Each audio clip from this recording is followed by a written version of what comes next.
Hello, everybody. This is Rebecca Johnson of Supergirl Radio. We're going to get started here in a minute discussing Princess for Christmas, which is lightly tied to Supergirl through Katie McGrath. We decided we would review the movie since she's in it. It seems to be very popular with our listeners, so we're going to give it a go. We all are prepping for the live stream. I hope you wear or that you are wearing your ugly Christmas sweater. I'll show you mine real quick. We'll check in with everybody else when everybody gets on. But I found this at Target the other day. It's the Grinch, and it says, "All your sweaters are ugly," which I found enormously charming and hilarious. And so I bought like 4 sweaters that day. It was a great Target purchase. So if you're wearing your ugly sweaters, feel free to tag us in a picture. Take a selfie and tag us in a post on Instagram at Supergirl Radio if you are wearing your ugly Christmas sweater tonight while you watch the live stream. And let us know where you're listening from, and let us know if you're drinking any Christmas beverages. I've got some eggnog here. I've got a butterscotch caramel Christmas tea. I'm ready to go. So it looks like we also have some people here on the live stream. Morgan, how you doing? I'm good. How are you? I'm doing really well. I have a snowman on my sweater, and then I have this snuggly tea. Nice, a penguin. A scarf, if you can see, because he's also cold. He's got tea as well. It's like Penguinception. I love it. Okay. All right. I'll bring Bill. We have a special guest with us tonight. We'll get formally started here in a second, but just wanted to let everybody know that we were getting started. So, Bill, are you with us? I am. I think. Okay. You're coming through a little bit. So we'll see how it goes. Okay. I apologize. I have a $300 microphone here, and I'm having to use my phone for some reason. It's the weirdest thing. It's the worst. Technology is the worst. My sound quality is bad too. I wanted to wear this great headband, and I don't think I can do the. We're trying to be so festive, and it's just ruining everything. No, I'm just kidding. But yeah, Bill, do you have earbuds that you can throw in? I have them in. I don't know if my voice is coming through them or through the phone. Oh yeah, it was just echoing a little bit, so I just wanted to check. But I think it should be okay. Okay. I apologize. I have a really nice mic here. For some reason, my audio board isn't working. All right. Well, if it sounds terrible and we're like, we can't do this, Bill, I'm just going to kick you out. That's just how it's going to go. But we're going to try. Totally fine. We're going to try to work with you. We're being really in the Christmas spirit. We're just going to kick people out of the live stream tonight. So we'll go ahead and get started. And if you have any thoughts about Princess for Christmas, feel free to drop them in the live stream. I thought for this one, we play a little Christmas music up front, get everybody in the mood, and then we'll get started, and we'll be a little official. So we'll be right back.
I'm Elizabeth Noyce, and you're listening to Supergirl Radio.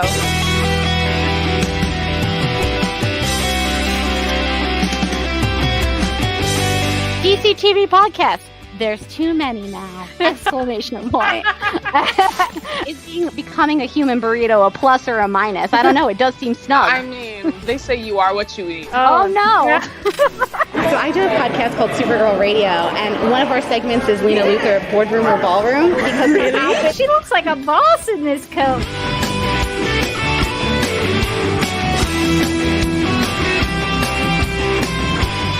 Is Nasty Luthor like a different Luthor? It's not just Lena being mean? No. Ooh. Helen Slater here. So fun to know that you're hosting a podcast called Supergirl Radio.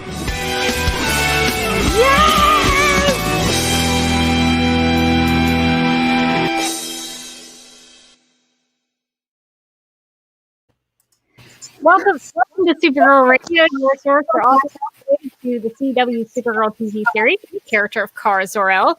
My name is Rebecca Johnson. I'm Morgan Glennon. And for this episode of the podcast, we are live and wired with special guest and friend of the pod, Bill Meeks, to discuss and review the Katie McGrath Christmas movie titled A Princess for Christmas. Last week, I was very much against the use of friend of the pod, but I think I'm just going to lean into it and embrace it. So we do have a friend of the pod with us today. So, Bill, thank you for joining us to discuss this holiday classic from Katie McGrath. Thank you for joining us. Oh, it's a total classic that I've only seen just today. That Bill watches every year. I watch it every year starting in 2020. It will be a new tradition for you. So that is good to know. Well, I hope you enjoyed it and brought your thoughts with us. I'm sure that you did. Morgan, do you want to tell everybody about Pretend to be a Time Traveler Day? Oh, I definitely do. This holiday classic was brought to our attention by Abby of the Katie McGrath Book Club. And since it's Pretend to be a Time Traveler Day, we should go back 3 months ago to September 1st, 2020 to see how that happened. Ooh. Where did you first see Katie McGrath? Because you've started the Katie McGrath Book Club. So what was your first thing that you saw of her? It was on Supergirl. So I was watching season 2, and that first episode, she walks into her office, and I'm like, oh, who's that? So then I do, as any person would do nowadays, I go onto social media, I go on the Twitter, I go onto Instagram, I'm looking. I don't find anything. You're looking. You're like, where is she? Is she? Yeah, I'm like, what? I'm like, what is this? Is it like a different name? Like, what? Who is this person? And that gave me the allure of her and the mystery, if you will. The mystery, exactly. Yeah, a whole different part of like a person of a celebrity where they're not on social media. In fact, they're reading books. And you would see pictures of her like in Merlin on the Supergirl set, always with a giant book in her hand. And I was like, I wonder what book that is. And so, I kind of tried to zoom in a little bit, try and figure it out. And then on Twitter and other sites, there were different people had different ideas and different thoughts. And so I started doing a list of it. And then as I became a bigger fan of her by watching Merlin, by watching The Throwaways, one of her movies, the Christmas movie. Then there's Leading Lady, all these different ones. I started slowly. Wait, she has a Christmas movie? This is very important to me personally. Yeah, it's a Princess and Chris. No, it's not. It's Princess. You're putting together like every possible Christmas title in one. A Christmas Princess in Christmas Town. Sounds very great. good wardrobe, by the way. Amazing. Well, I'm looking that up for the holidays. That's important information to know. Thank you for that new information for us. It looks like a princess for Christmas. Perfect. Yes. We were all close, weren't we? So we're going to have to definitely, can we tie that to Supergirl somehow? I feel like we can. So maybe I feel like we've tied weirder things. we actually have cults, so stuff like that. I'm sure we can do a Christmas Oh, there's also something Christmas at Castleberry Hall. Was that it? Yes. That's the same movie but under a different name, I think, in the UK version. Oh, this is a better title. Fancy. That's like Downton Abbey vibes I'm getting from that one. I like that title better. That's great. Too. Turns out there are 3 different titles for this movie that I could find. One of them is Christmas at Castleberry Hall. There's, and I think these are UK versions. Christmas at Castleberry Hall is a UK version. Christmas Princess is a UK version. And I guess A Princess for Christmas is just like the Americanized version of it. So this movie goes by many names and has a variety of posters, really. A lot of design choices that go into it. So I'm curious, Bill and Morgan. Bill, I guess we'll start with you. Do you have a preferred title for this movie out of the 3? Well, Christmas at Castleberry Hall is a pretty nice name, just because it has, the castle's named Castleberry Hall, so many on the nose things in this special. But I'm gonna have to go with The Princess for Christmas because it says everything it is right there in the title, Yeah, that's all you need to know. There's a princess and it's Christmas, and that's it. So Morgan, do you have a preferred title? Can I combine 2? Because I like A Princess for Christmas. I think that's a solid title. And also I got to yell throughout the entire movie, but is she a princess for Christmas? And I think that's a viewing experience you want your viewer to have. I would, however, like to swap out to the poster for Castleberry Hall, because I like the vibe that it was like it was designed by somebody who just opened paint shop and was like, look at all the things I can do with this. What if the ghostly face of a child was at the top? And I like the energy. I like the more is more energy. I feel like it really does bring something of the movie to the poster. Man. Plus, well, he's not the king, but the grandfather is featured front and center in that one, and he doesn't get enough credit in this one. He's pretty good. Yeah, that's true. He's really truly the star of the show. Let's be honest. Yeah, I think I would sort of combine all 3 of them. I would take the title of Christmas at Castleberry Hall. I think that's the stronger title. I like the logo use of the crown in A Princess for Christmas, but I sort of like the Disney fairy tale star behind the cat, shooting star behind the castle with the silhouette in A Christmas Princess's poster. So really, a lot of different things are being communicated about this movie. And that's definitely something we're going to be talking about. And since we mentioned Abby from the Katie McGrath Book Club, I just wanted, since she could not join us for this live stream, she actually, because this is what Abby does, she focused in on Jules's books that she takes to Castleberry. And so we have that information. If anybody is interested in the books that Jules daily reads, she says that 2 of the books are The Ranger by Monica McCarthy and Shameless by Karen Robards. She said the 3rd book she has not identified yet. So I guess Abby's still working on that information to come. But I think that they might all be romance novels. I think so. Wait, does that mean that Buffalo Lena brought like 2 of the exact same book on her vacation with her? What do you mean the exact same? I think it because did the tweet say 2 of the books were like one title? No, Abby, I think meant that the two of the books were like, one of them was The Ranger and the second one was Shameless, but she couldn't figure out what the third one okay. was. I thought she was like, I love this book so much that I'm gonna have my bedroom copy and I'm gonna have my walking around copy, which is, you know what? That's big Buffalo Lena energy, I feel like. So I could buy it. And back then, you actually physically had to take the book, so you're taking up, precious storage space in your suitcase. Whereas back in ye old 2011, when this movie came out, which I definitely thought was way earlier, because I was like, are they fighting in a Blockbuster Video? What year is this? I guess in 2011. No matter how many copies of the book she had, that maid was throwing some major shade at her for reading. Her reading choices. That maid was like, "Oh, really?" Yeah. Judgy. All right. Well, thank you for Abby from the Katie McGrath Book Club for not only introducing us to the fact that this movie existed, but for finding that information about the books. So I guess we should go ahead and get started talking about the movie because I know we're all itching to discuss it.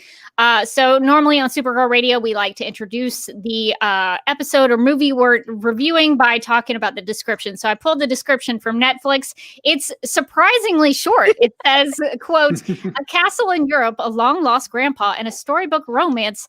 Sometimes life really is a fairy tale," unquote, which seems like 2 sentences instead of one. I'm not really sure. But this movie was directed by The Young and the Restless's Michael Damian. That's how I know him, as Danny Romalotti, and written by. I was saying, I know this visual style. That's it. That's it. That is just taken straight from what he knows. But it was written by Janine Damian, his wife, and himself, Michael Damian. So the Damians wrote this. So that is, and it was released in 2011. So I guess we should get started talking about, the story. What happens in A Princess for Christmas? We're going to be totally spoiling everything about this movie. We're going to be ruining it for everyone. So if you haven't watched it, go watch it and then come back and listen or watch. The story, let's start there. That's a pretty important part. So Bill, what did you think about the story in Christmas at Castleberry Hall? That's my preferred title. So let's just go with that. Okay, in A Princess for Christmas, I really thought that the best part of this, no, I'm kidding.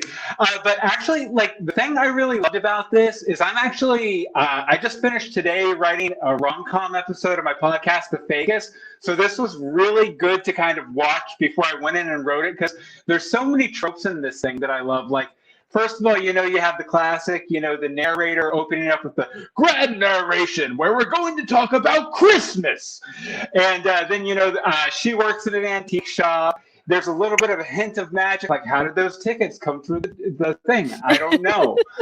I also really loved, there's that little moment they have in the hallway where she's like, hunting kind of sucks. And he's like, don't worry, I don't hunt. That trope where, the woman in a rom-com sort of wants to change the guy and then, oh, no, it's okay. He's already perfect just how he is. You don't have to do a thing.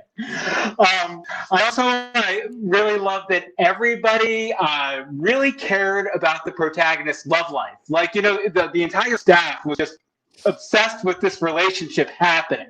And even going so far as, to rush off to the train station and, get her the dress and bring her back and everything. And that's another trope in and of itself that, rushing to, bring someone back from getting on a plane or a train or whatever.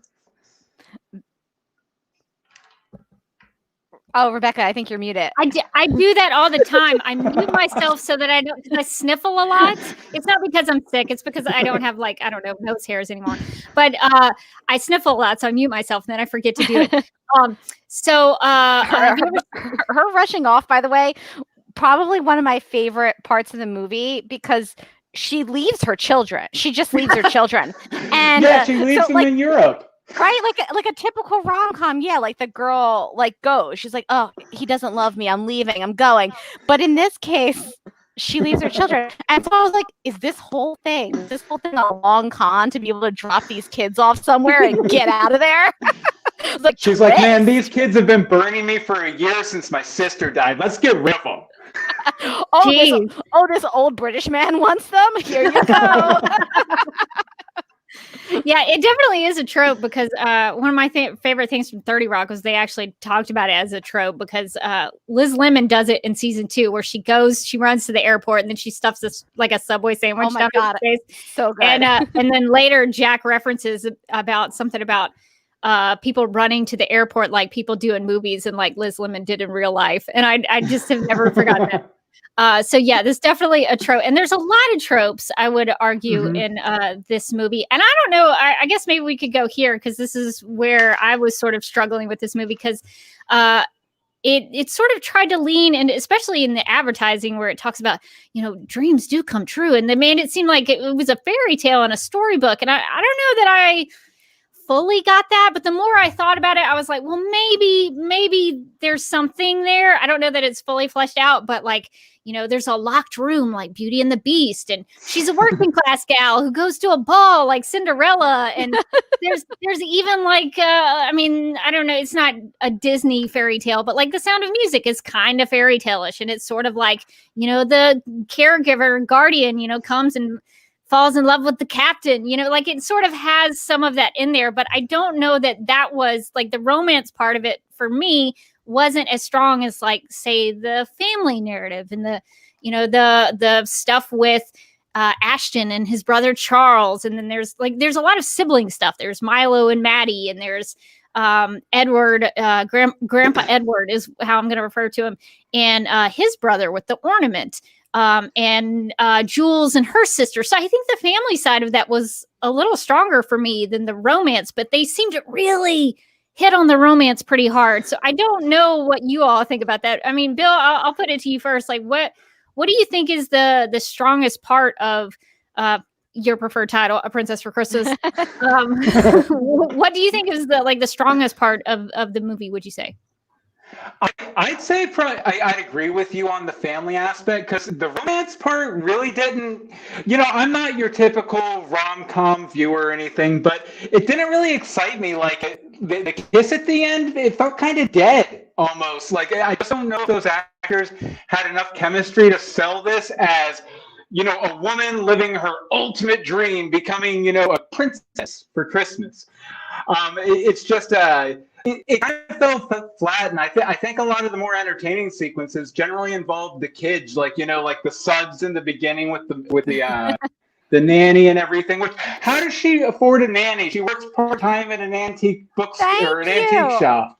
I was going crazy. I was like, is Buffalo like a different world than I was? 2011, but she couldn't afford her. Her checks kept bouncing. That's the whole point of mentioning it. Yeah. I was live tweeting it last night. Like, what is going on? Like, how can she afford this? And somebody tweeted back like, in my head, it was like the sister's house that they got, and I was like, okay, that makes sense, but you're doing a lot of mental work for this movie to make it make sense. You know, if I was her, I would have what's his name, the butler, I've been saying it all day, Paisley Winterbottom. Paisley Winterbottom, not only the best name I've ever heard in my whole life. But when he offers her like the $12,000 check, I'm like, why don't you just go cash out and pay for your nanny? Done. You don't have to talk to the guy again. It's not like you know, he has any jurisdiction over here in America. Yeah, it's Butler's law. Obviously, she had to do what he said. Yeah, no, for me, I didn't mind the romance as much. It just sort of was perplexing to me, because at the beginning of the movie, and I also, I could talk about this in another section of our discussion about the narration, but the narration talks about how she's a dreamer from Buffalo. She just wants to travel the world. And then that was never really, I don't know that I got that vibe from Jules, that she was a dreamer who wanted to see the world. I don't think that really didn't come across to me. So I don't know, Morgan, how do you think about that? And then I think everybody was kind of treating her like, oh my God, who is this crazy foreign woman? And Jules, I think it was, I don't know, was it the script? I don't know. But Jules came across as very normal. Like, she wasn't, like, I feel like from the way that they were like treating her in the beginning, it was like she was Fran Drescher, like walking in there, like, and like just running around, like nannying everything. But instead, she's like this just totally normal, just like American woman. And they were like, oh my God, jeans in the castle. And I'm like, it's pretty normal. And then she's like, let's put on Jam-tastics and dance to it. And I was like, oh no. And then Outlander's crazy dance involved him putting his sweater over his head, and I sunk into the couch. I'm not sure I ever recovered from that scene, honestly. But I feel like that scene, that was pure cringe-topia. And yet, for me, that scene did all the heavy lifting in the romance. like from that scene on, the romance turned, and suddenly they were really into each other. And I was like, was it because of the sweater? Like she just saw his dance moves and was like, ooh, honey, break me off a piece of that. Yeah, I agree with both the romance being really underbaked, and like they never really got me involved in like why these two people liked each other, like what they were attracted to specifically in each other, besides like that they're both really good looking. Like, but even that, I feel like they could have been like, I am hot and so are you. This is one thing we have in common. But that was, from what I could tell, that and humane hunting were the only things that they were really vibing with on the same level. I guess that the bad dancing, humane hunting, and the her ability to immediately spot antiques. He thought that was awesome. He was like, "Oh, my current girlfriend cannot identify these antiques on site." Upgrade. Guess the American got one over on you. Yeah. USA #1. That's where I think the sibling thing I think should have come into play. They could have bonded over the loss of their siblings and their family, and trying to make a nice Christmas for the remaining parts of their family, because that was a big narrative thread too. One of the things I did like, it was funny. I watched this the first time and I was like, okay, and then I watched it again and I was like, oh, there's actually like narratives and themes that are coming out of here. And I don't know if it's because I'm just kind of putting them in there or if they meant to do this, but there was a lot of talk about regaining the things that were lost. Grandpa Edward says we should not be lamenting what we have lost, rather celebrate what we have found. He talks about that with finding his brother's ornament and how his brother, gave him his ornament when he lost it or he broke his. And then the doll head goes missing. Ashton doesn't play his violin anymore. And then when Jules comes, he starts playing it again. She loses her job. And then she's still sort of using her antique skills while she's at the castle. They ruin the dress and then they get her a new one. Jules fixes a clock that hasn't worked in years. So there's a lot of things that they were sort of hinting at about regaining things that were lost. And I thought that's a really strong theme that could have run through the movie, but they didn't really focus on it too much. And a lot of the things that they did focus on were really like, we talk about it a lot here on Supergirl Radio about underlying things. You don't have to necessarily underline it. And I think there were some things in there that were pretty strong about trying to get things that were lost. And I think maybe if I wanted to say, hey, this is how maybe you could have improved it, in my opinion, the romance, maybe you could have used the siblings, their siblings, to connect them to each other. I don't know. That's maybe what I would have done. But I was not the writer nor the director of this movie. Yeah, I think for like a Christmas romance movie, the romance was was just not there enough for me. Like, we just watched a couple of days ago the Holiday, that movie with Cameron Diaz and Kate Winslet and like Jack Black and everybody, and that was a good romance where you got romance and comedy, and I understood why those characters liked each other and was rooting for them. And these characters, I was like, I get that they're gonna get together because they're both on the poster and that's important and they're both hot, but besides that, I don't know like what they really like about each other. I do think that like the meet cute was good, she runs, and I think this is why the staff had a problem with Jules, is because she broke everything. So that was probably not very fun for them, because they're like, oh, I'm gonna have to wield this back together. So I think the meet cute was good. She's an antique dealer who broke priceless things. I mean, that I admire that about a flaw in a character. I think that's strong. So I think that was good. I would like to, Rebecca, yeah. Sorry, I know I'm kind of on a delay here. I just want to jump in.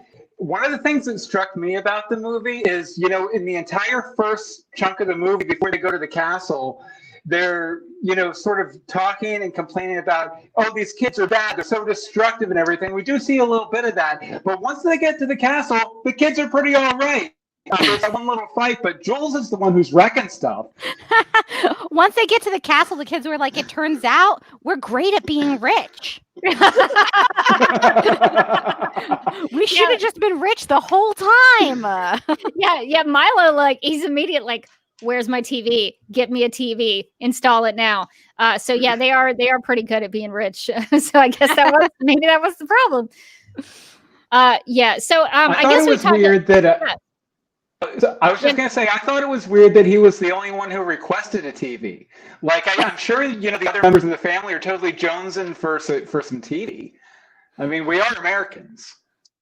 Yeah, nowadays everybody would just have their phone. They could watch whatever they wanted to on their phone or tablet. But back then, Maddie never. Her name was Maddie, right? Yes. I feel like every little girl in every Christmas movie's name is Maddie. And so I just want to check that. I feel like that's definitely true. Speaking of her and her doll, Julia H in the chat, that's a really good point, which is the doll head and the burnt dress. That maid seriously needed to attend a home ec class. I thought that was also really funny that she's like a maid, but she doesn't know how to iron a dress. Well, everything okay? Somehow they needed to get her to go run to the train station and get her a new fancy dress from Vienna. That needed to happen. Poor Abigail. And they'll pay for it out of their pocket, even though they're servants. I know. When they were like, "We paid for this," I was like, "Oh no, don't do that." I was so relieved at the end when he said he was going to reimburse them. Like, I was just more concerned about like their petty cash situation.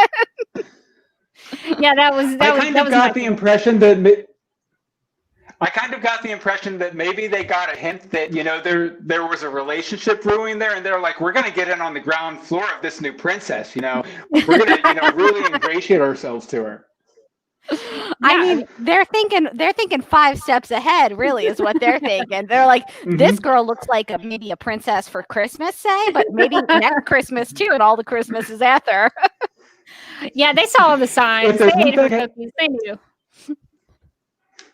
If there's one thing housing staff is known for, it's strategy. Yes. Okay, so we've talked a little bit about the story. I guess we could talk about, since the reason that we're discussing this is because we tie it to Lena Luthor on Supergirl through Katie McGrath. So that's how we got here. So let's talk about Katie and her performance as Jules Daly. So, Bill, what did you think about Jules Daly and the performance Katie McGrath gave?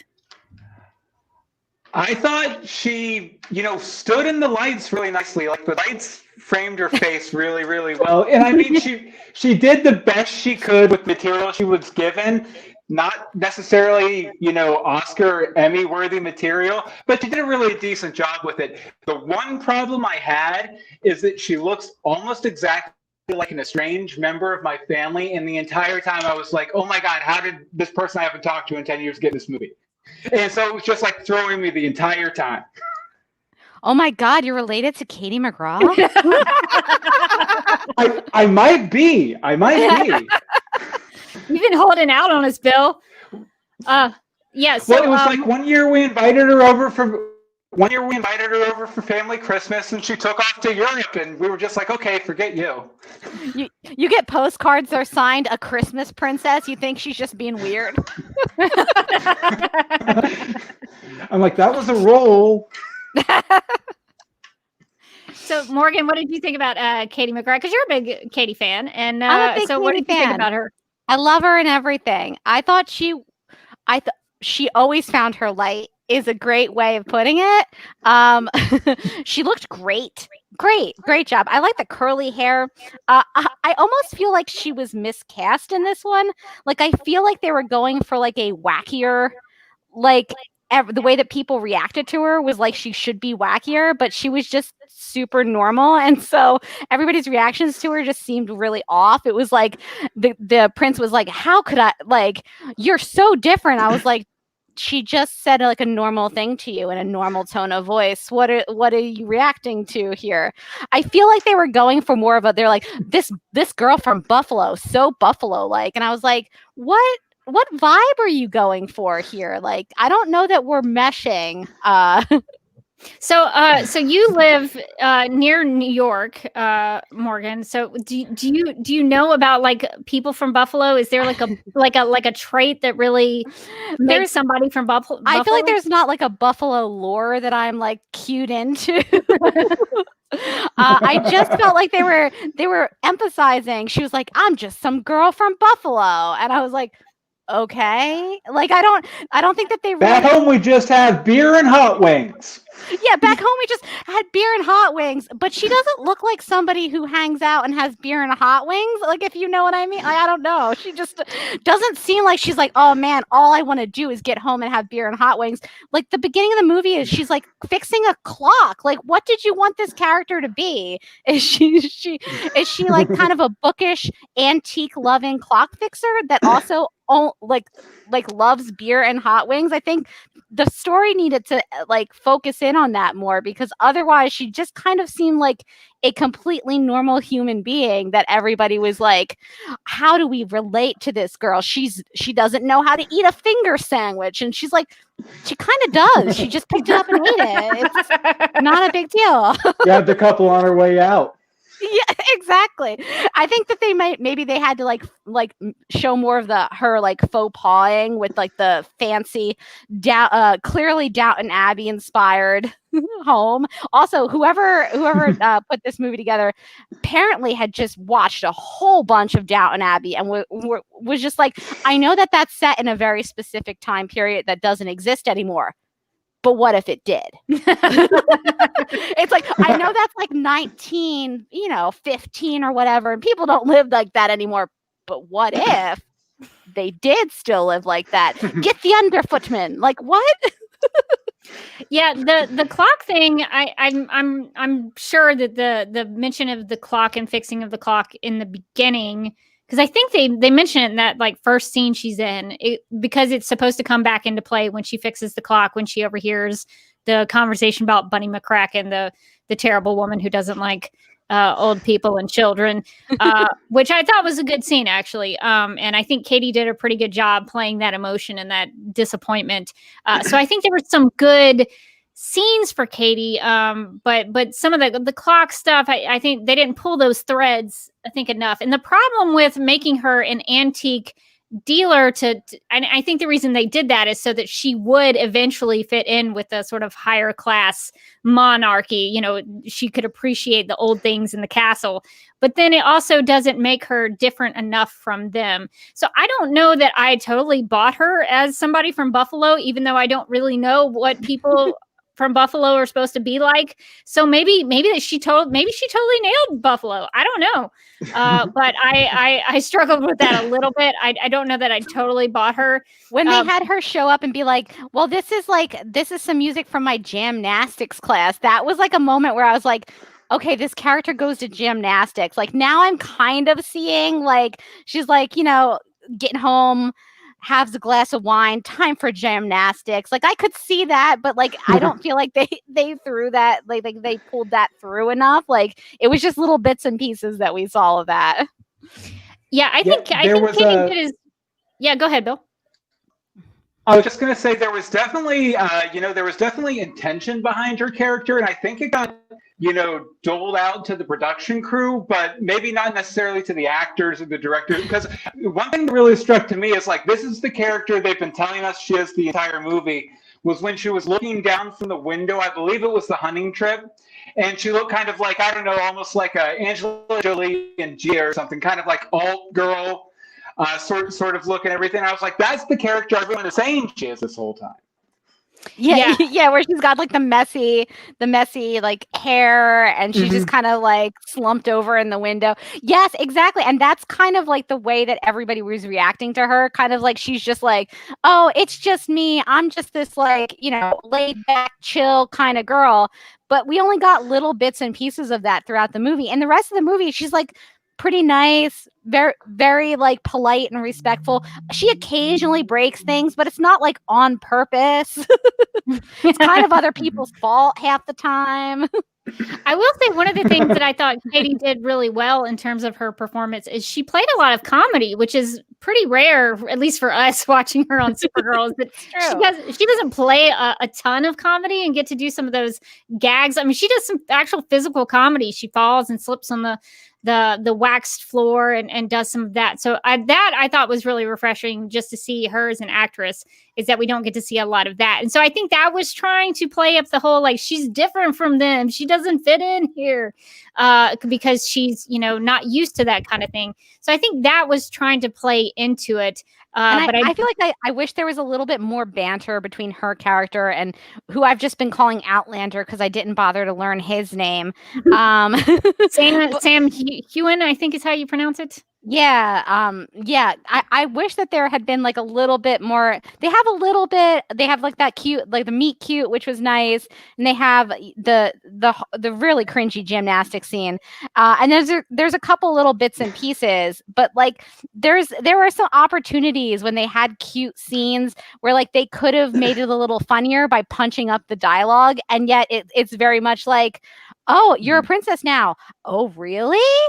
And then it's like, and then it just stops. It's like, oh, okay.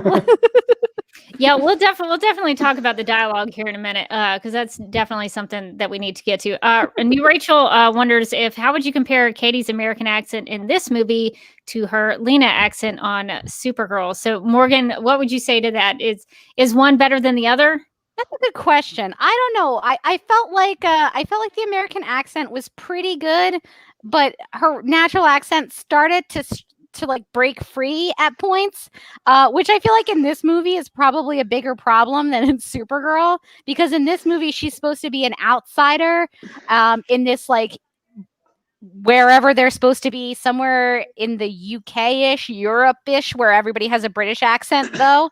And so when her natural accent broke out a couple times, I was like, now that she doesn't feel that different from them at all. Here's my question to the two of you and to the chat, maybe, if you want to respond to it. Would the story have changed so much if they just let Katie be Irish? Like, did she need to be American? Did she need to be from Buffalo? Was that crucial to the story?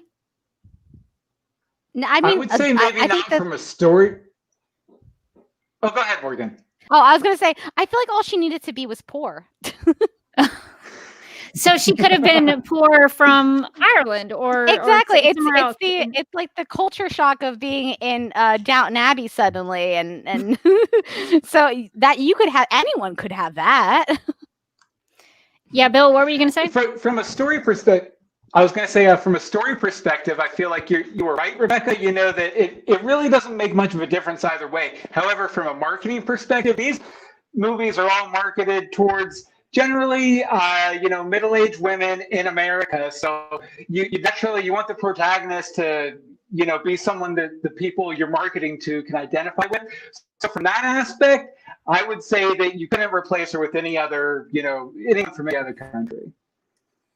Yeah, I like the idea of her because the United States and I don't know where Castleberry was supposed to be. It was near Liechtenstein.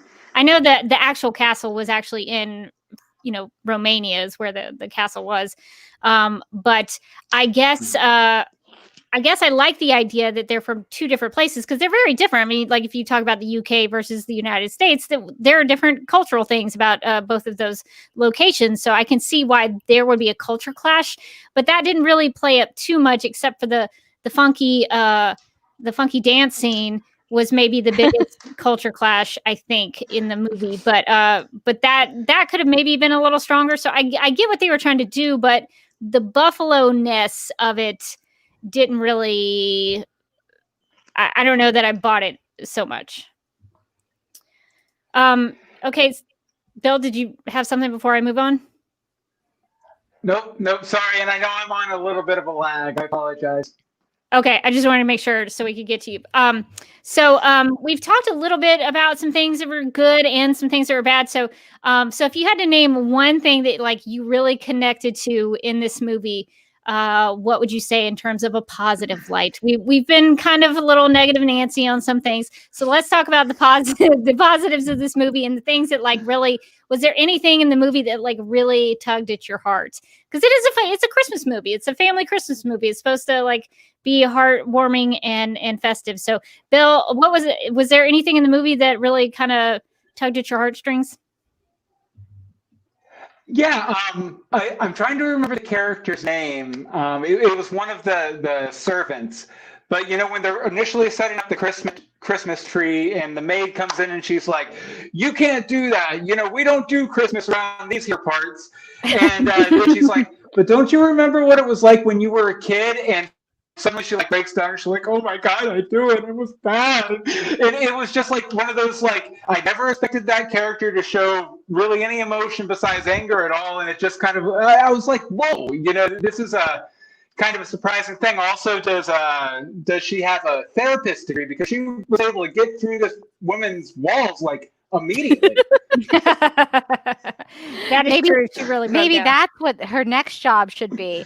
One of my favorite lines in the movie was like, she's like, "Well, I've been laid off now, but I can't wait to work again. Not a specific job, just work in general." I was like, okay, good character building.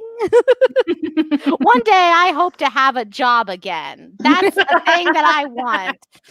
It's like, but in that setting, they were like, "Oh my God, a job! How positively cosmopolitan of you."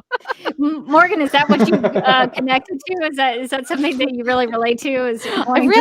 I really relate it to their ability to not work at all and just and just do whatever they want. It when they talk to the mean fiance, always a romantic comedy trope, and he's like, "You've never worked a day in your life," and I was like, "Oh, that sounds great." I loved in that particular scene, I loved the line, "You're all fur coat and no knickers," because I've never heard that phrase before, but I was like, I know exactly what type of person she is just from that phrase. I love it. It was really good. I also, at one point, Katie McGrath calls somebody a dingle dork, something that I'm going to be working into my vocabulary this holiday season. But no, I think I liked the family stuff. Like Bill mentioned, I like the stuff where they're like, the 007 grandpa was like, no Christmas trees for us. That might make us feel joy, and we don't want that. And then they like got the Christmas tree, and he was like, "My brother's ornament." Like the ability to get through these people's tough exteriors. It all happened so fast, but I did like the family idea, the family coming together. I feel like they didn't dive too deeply into the fact that he disowned one of his children just because of a marriage, and he didn't seem to have to like make up for that in any way. He didn't even really talk about his dead kid. But you know what? He's making it up with the grandkids. So I guess we're okay. We're chill now. Yeah, he and Ashton talked about it a little bit. Yeah, go ahead, Bill. Oh, sorry. I was just gonna say he was kind of a duplicitous guy, right? Because first he's like, why don't I send my butler over to get them? And you know what? He can just lie to them and tell them that I'm sick. And then they get there, and he's like, okay, why don't I bring over my family? You know what? Now that my family's here for Christmas, we're not doing Christmas. It was like, I think the little girl who was like, does he mean because he didn't like my mom and dad? She was right. Like, they should have never trusted this guy. It turned out okay. But, they really should have never trusted him. He was like Lucy with Charlie Brown in the football. Like every time he promised them something, he'd be like, "No Christmas tree for you." It's like, whoa, Grandpa, calm down. Yeah, they're like, "Oh, he's dying." And in the last scene of the movie, he had a flu. I was going to say the last scene of the movie, I was half expecting him to walk into the room with Santa and just like shoot him dead. The last scene of the movie, I was going to just walk into the room with Santa and just shoot him dead. He had to have an arc. He had to start from somewhere and get to another place. What would be great, I think, is if it turned out he really was James Bond, and like that was really his tragic backstory. He's like, it's not that I wanted to disown your parents' kids. It's that it was too dangerous to have you guys around. And then Santa comes crashing through the window, and he's like, everyone under the table. I think this is a different movie, but I think a far superior one. I agree. I think that would have been great. So Riley talked about Jules and Milo's relationship. That was a pretty strong connection, I think, throughout the film, because he didn't like her at the beginning. "You're not my mom." And then by the time the movie was over, they connected. So I think that was good. I think this is Claudia, the positive side of the movie, the emphasis of family connection and the power of forgiveness. So there are some things there that I think are positive. I really liked the scene. I think there were 3 that I really thought were pretty strong. One of them was the Christmas decorating where Edward talks about his brother's ornament. I thought that was strong. I thought the archery lesson between Ashton and Milo, which was apparently the first scene that they shot of the movie. I thought that was pretty strong because Ashton gave a pretty good lesson about, I think he says something like, every time I fought, I still felt like a loser, that kind of thing. I thought that was a pretty strong line. And then there was another scene between the two of them, Milo and Ashton, where they're in Milo's father's office, I guess. And talking about his dad and kind of not, forgetting him. I thought those are maybe for me, the 3 strongest scenes of the movie. So I guess that's why I kind of wanted them to pull in the family threads a little bit more. Bill, were you going to say something? No. Okay. So let's go into. No, it wasn't. You were breaking up a little bit, so maybe it spread over to me. Okay, just want to make sure because I don't want to cut anybody off. Okay, so since we've talked about kind of the positive things that we liked about the movie, what are some things that you think maybe the movie could have done better? We've talked a little bit about that, but if you have any specifics, this is the time to air them. So, Bill, if you had been a writer on or what did they call him? Like somebody who comes in and does another draft of the script doctor. Punch up. Yes, Yeah. Carrie Fisher was a script doctor. So if Bill, if you were the script doctor for A Princess for Christmas at Castleberry Hall, your preferred title, what would you have done a little bit differently?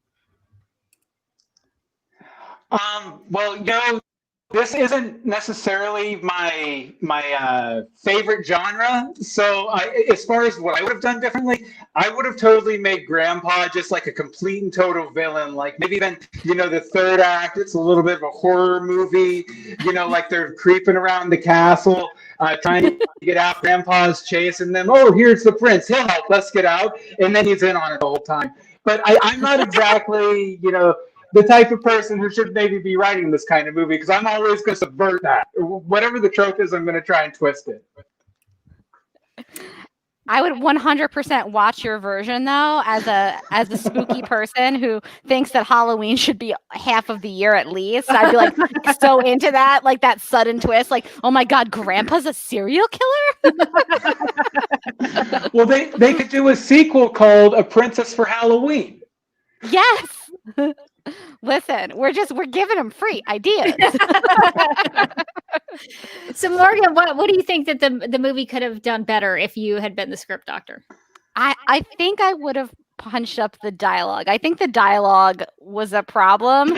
The actors were trying their best with some of the lines, but like some of them they just couldn't. Some of it they just couldn't get over. And I think, if it's a Christmas, I think that the family stuff was important. I think it was done well. But I think that, at the end of the day, you look at the poster, you're like, cool, this is going to be like a fun romance. And the romance was so underdeveloped in this movie.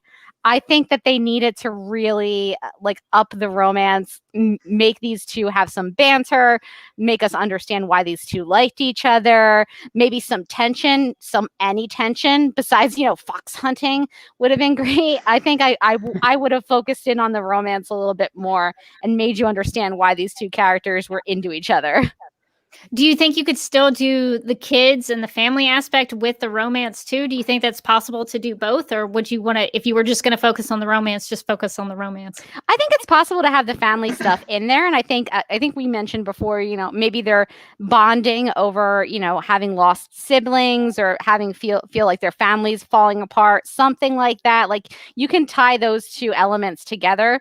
But as it was, I felt like at the end of the movie, they were like, okay, let's get married. And I was like, have you guys had more than 2 conversations that didn't involve sandwiches? Like, what's happening? Really, you're that into each other? So I feel like it really just needed more development. Yeah, I definitely think it could have used some. Well, Bill, what were you going to say? I would say I was just going to say, as far as you were talking about, maybe they should have tried to tie those together a little more. I think a scene where they really could have tied it together was the scene where they went into town and they went shopping and they got the tree. Because not only do you have him there, just kind of hanging out with the family, he can jump in on that bike and start bonding with the kid, with the son.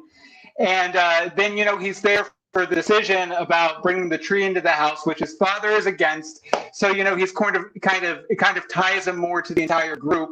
Just if they included him in that one little scene.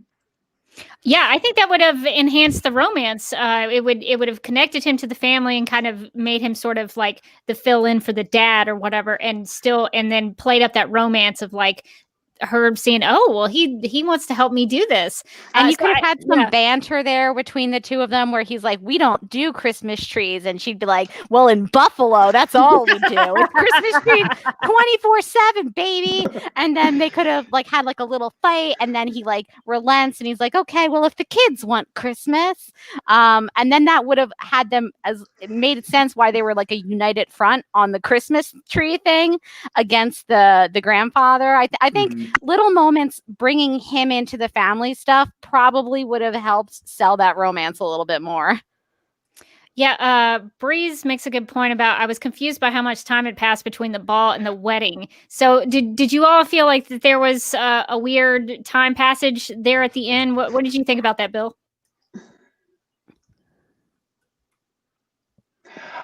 Well, I'm trying to remember because the wedding's just real quick at the end, right? Like, like, it's winter and then it's spring when the wedding happens. You'd assume, I know it's true love and everything, but you got to give it at least a few months to settle and make sure you're happy together, right? So, that doesn't really bother me too much.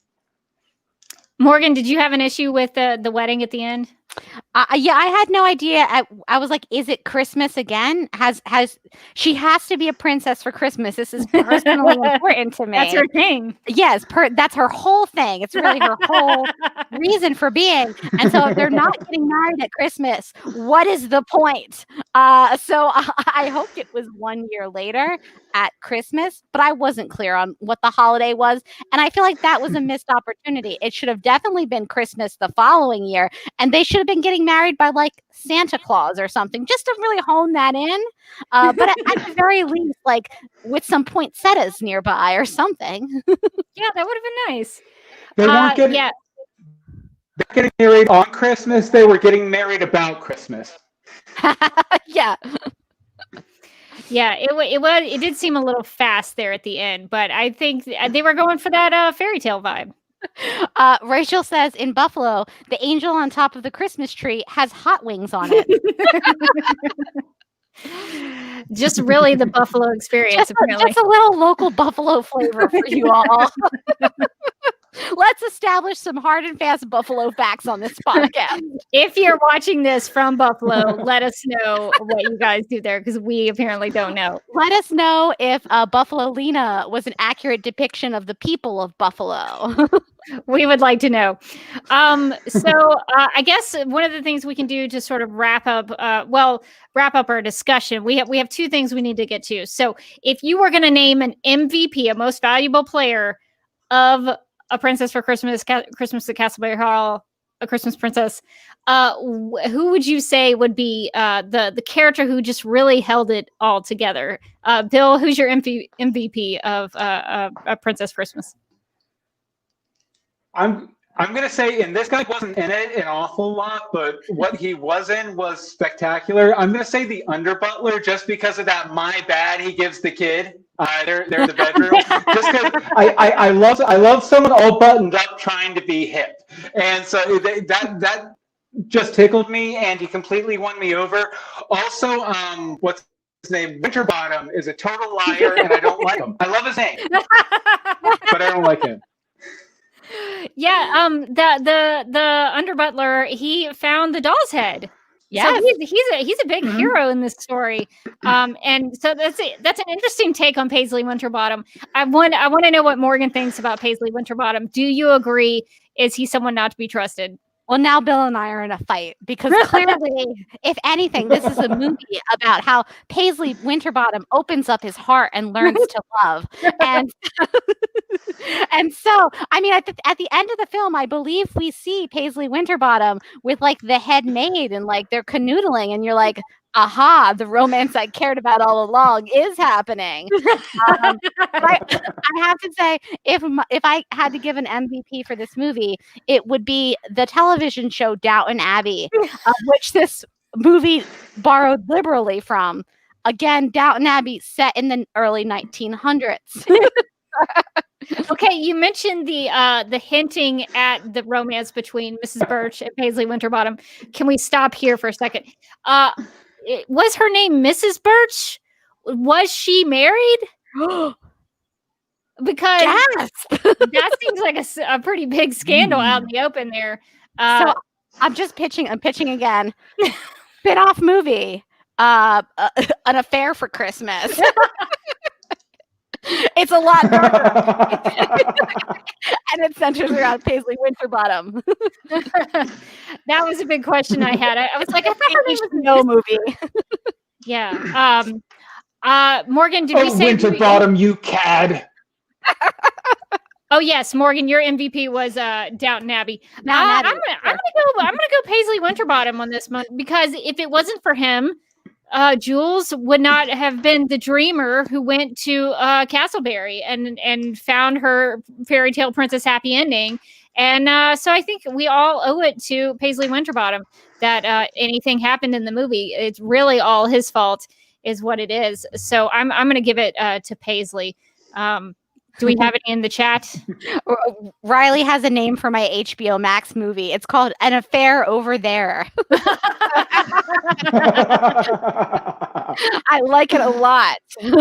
Yes, I like it a lot as well. Let's see. Riley says the MVP was the mentioned buffalo wings and beer, which I don't even think was in the movie. That was just something we talked about on the live stream here. So Brandon says definitely does mention like Buffalo. Like I'm just a girl from Buffalo who likes to eat hot wings and drink beer.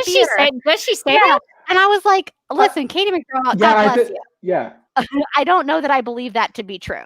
I don't know how I missed that. I think she also says like Bud Light or something. She's like Bud Light and hot wings. No part of me believes that Katie McGrath drinks Bud Light. Like, I wasn't believable. Brandon says his MVP is the sweaters. We will talk about the sweaters. We're gonna get to that. So there's a lot to talk about in terms of this movie. There's an MVP for Grandpa Bond. He also played a pretty big role in sticking up for Jules there at the end. So there's, he's not the bad guy that Bill thinks or wishes he would be. He was actually a pretty good guy. So thank you all for sharing your MVPs here. So Morgan, there's a lot of talk about the sweaters. People really want to hear us talk about the outfits in the movie. So I think we should do a little Boardroom or Ballroom, the Princess for Christmas edition. And now, Lena Luthor, Boardroom or Ballroom.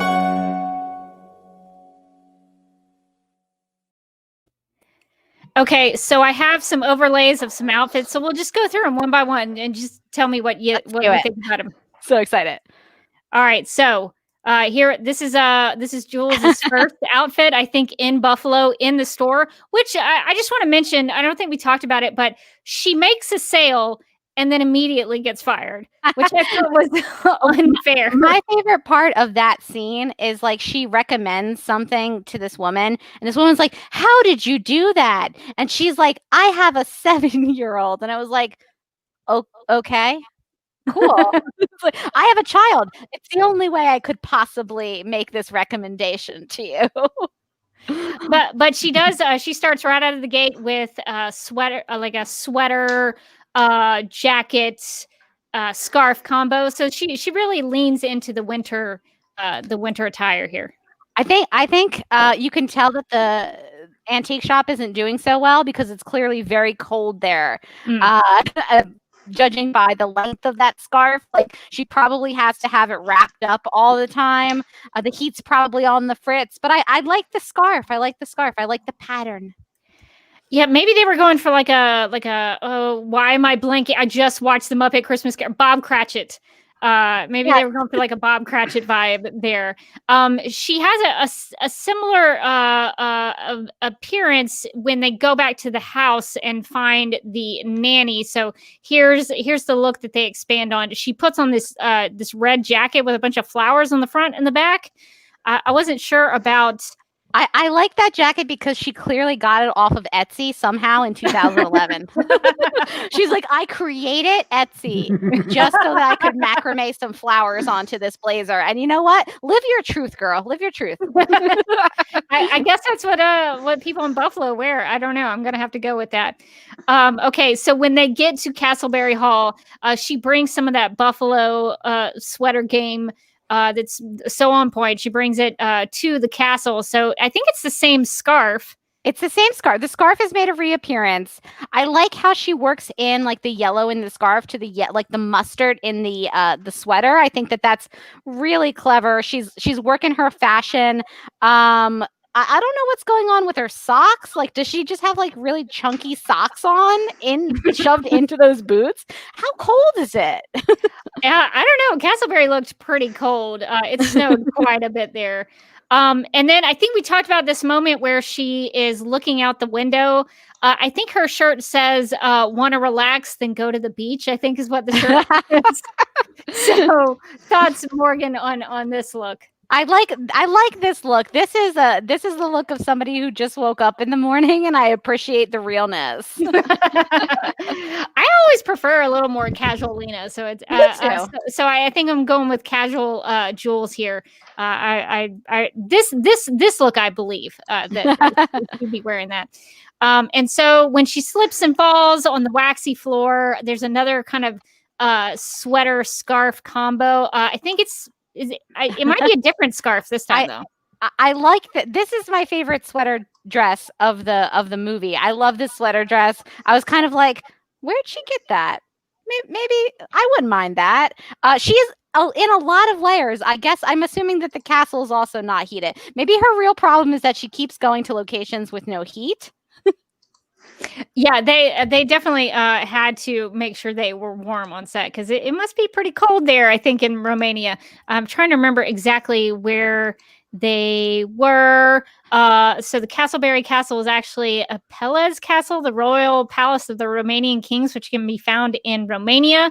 It is unique in Europe in terms of architecture, internal decorations, and collections. So Romania must be cold at this time of the year. And I think this is the sweater dress you're talking about. You can actually really see it here.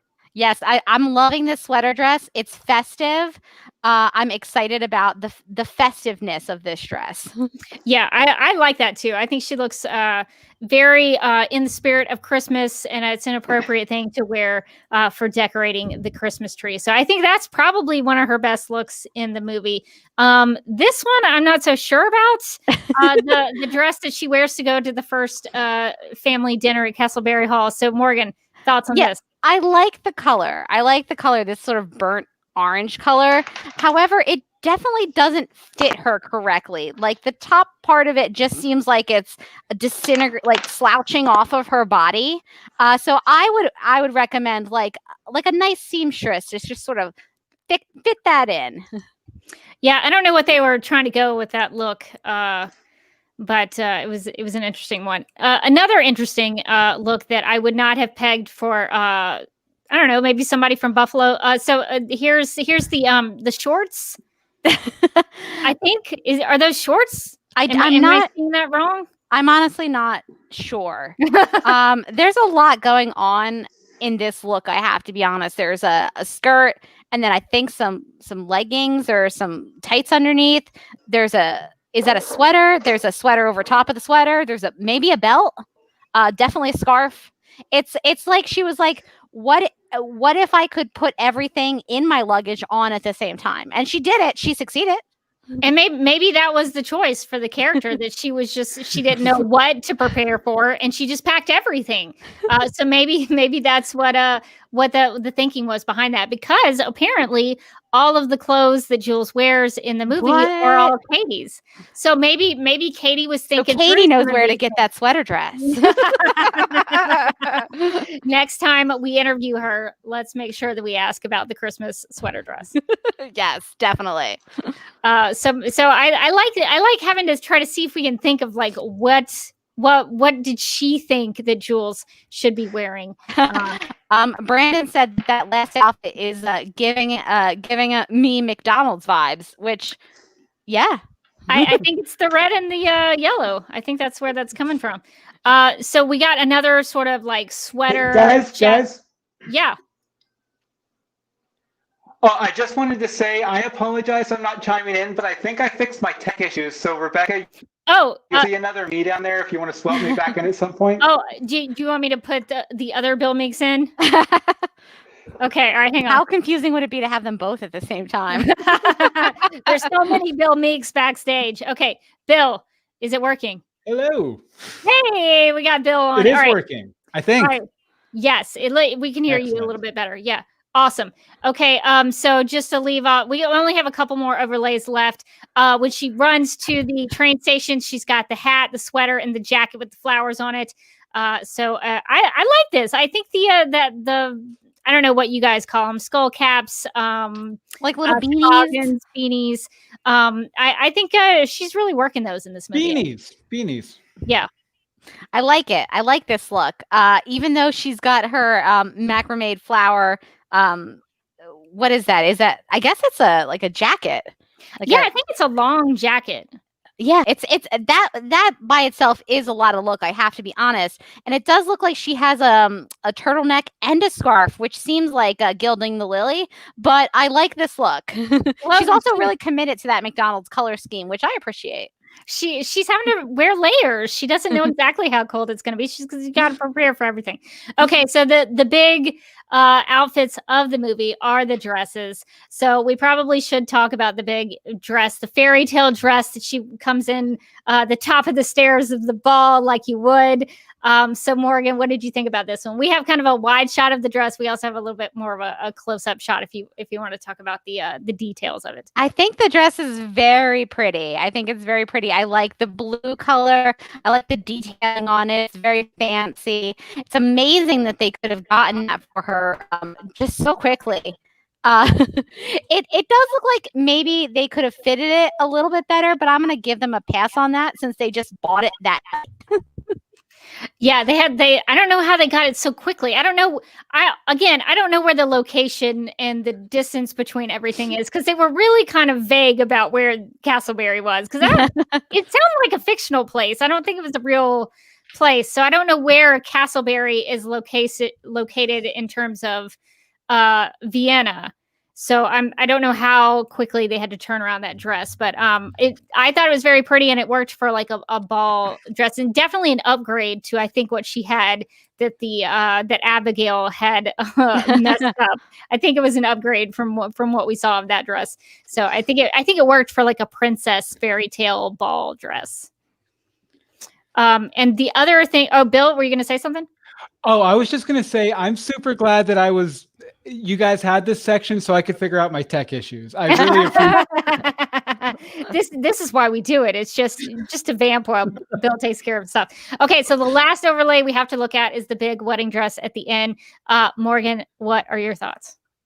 I like it. I like it. It's very classic. The bottom poofiness is not my favorite. I'm not a big fan of the mermaid look. This isn't exactly like a full mermaid. I guess it's more like a ball gown, but the thing where it like is really fitted in the bodice and then it like just kind of explodes out at the bottom is not my particular style. But I mean, she's rocking it. I like her long gloves. It gives her like a very regal aspect because again, she is a princess. now, and maybe even a princess all year round, but specifically at Christmas. Definitely.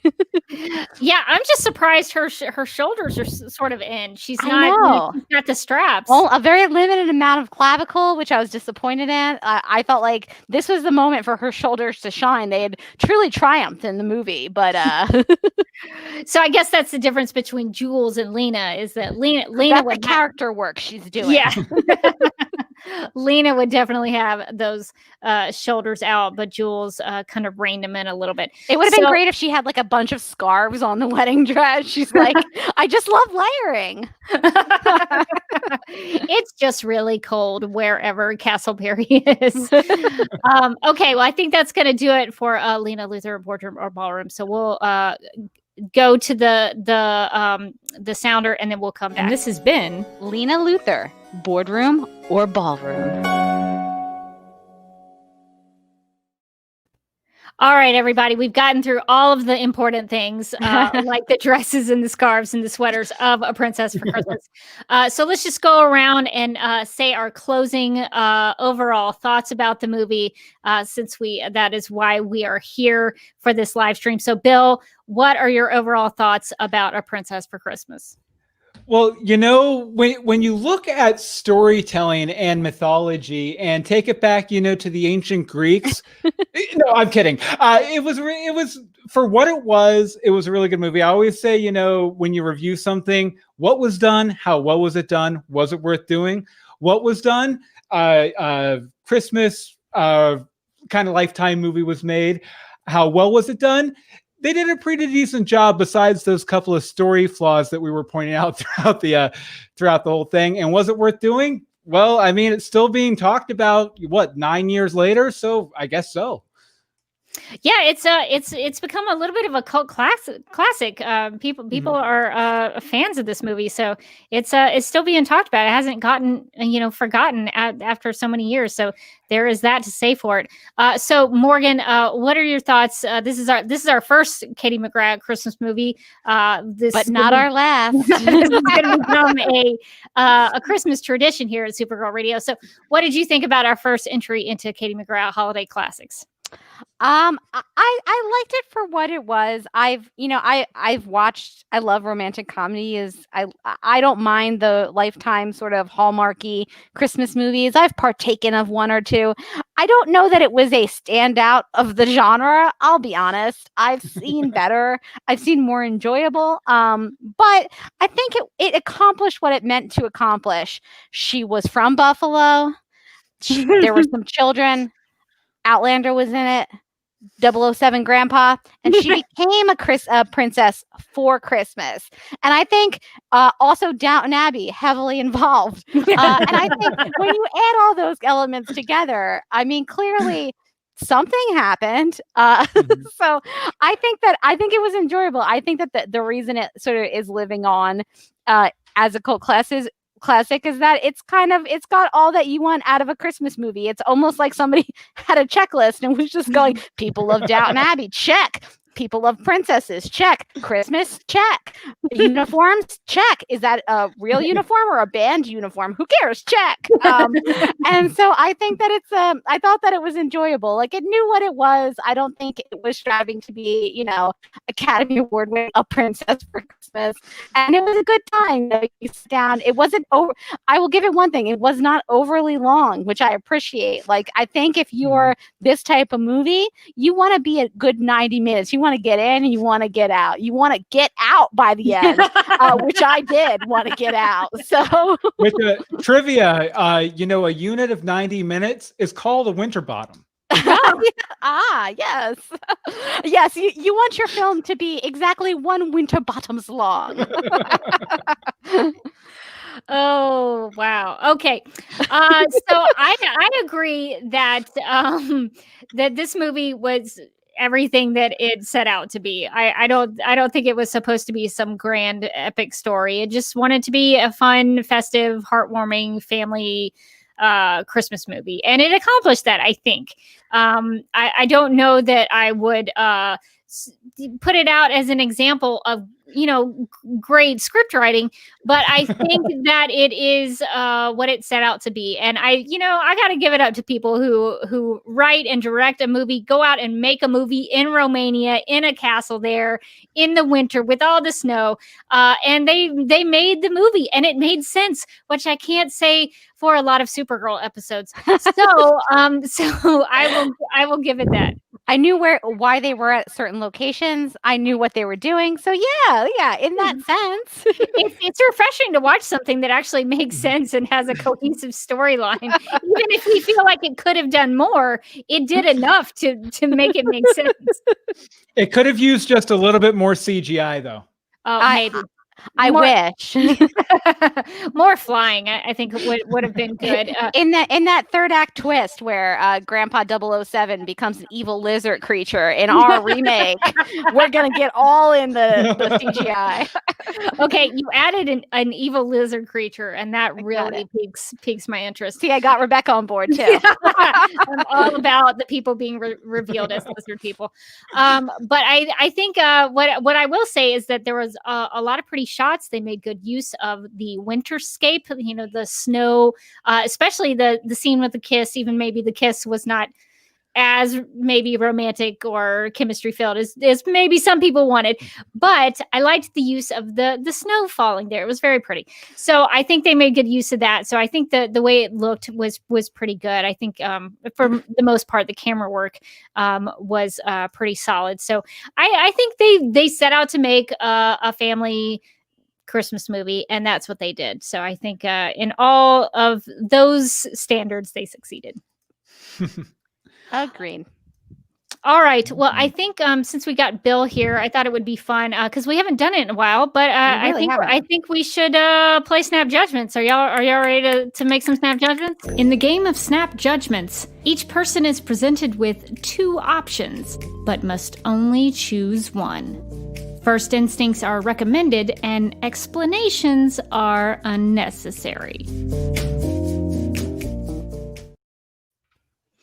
Okay, we don't have a ton of snap judgments. So if you in the chat have a snap judgment you want us to make, put it in there. But Morgan, do you want to take us through the snap judgments? Yes. Okay. So our first snap judgment.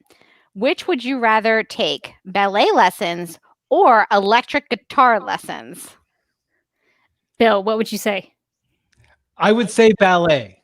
Oh, nice. Because I know I don't know if I'm supposed to explain, but I already know how to play guitar, so it would be kind of pointless.